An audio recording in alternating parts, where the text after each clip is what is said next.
तुम्हाला माहित आहे का, अस्थि विसर्जन हे गंगेमध्येच का केले जात असते? महाभारतातील एक कथा आहे. हस्तिनापुराचा राजा शांतनू हा नदीकाठी फिरत असताना त्याला एक सुंदर कन्या दिसली. त्या कन्येला त्याने विवाहासाठी प्रस्ताव मांडला. ती कन्या दुसरी तिसरी कोणी नसून स्वतः गंगा होती. आणि गंगेनी लग्नासाठी एक अट घातली. मी काहीही करेन तरी मला कुठलाही प्रकारचा प्रश्न विचारायचा नाही. ही अट मान्य करून राजा शांतनू आणि गंगेचा विवाह होतो. गंगेला त्यानंतर 7 पुत्र होतात आणि प्रत्येक पुत्राला ती नदीमध्ये प्रवाहित करत असते. 8वा पुत्र झाल्यानंतर सुद्धा गंगा त्या पुत्राला घेऊन नदीत प्रवाहित करण्यासाठी जाते. राजा शांतनू 7 पुत्रांना शांततेत बघत असतो. मात्र तो काहीही प्रश्न विचारू शकत नाही, कारण तो तशा प्रकारे वचनबद्ध होता. 8व्या पुत्राबद्दल त्याला सहन होत नाही आणि तेव्हा तो गंगेला थांबायला सांगतो आणि तिला या कृतीबद्दल प्रश्न विचारतो.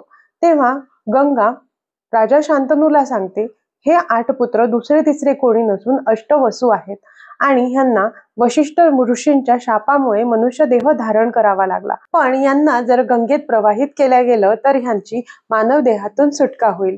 त्यामुळेच आपण सुद्धा अस्थि विसर्जन हे गंगेतच करत असतो, जेणेकरून आपल्या सर्व पापकर्मांमधून आपल्याला मुक्ती मिळून आपल्यालाही स्वर्ग प्राप्ती होईल. माहिती आवडलेली असल्यास लाईक, शेअर, सबस्क्राईब नक्की करा. धन्यवाद.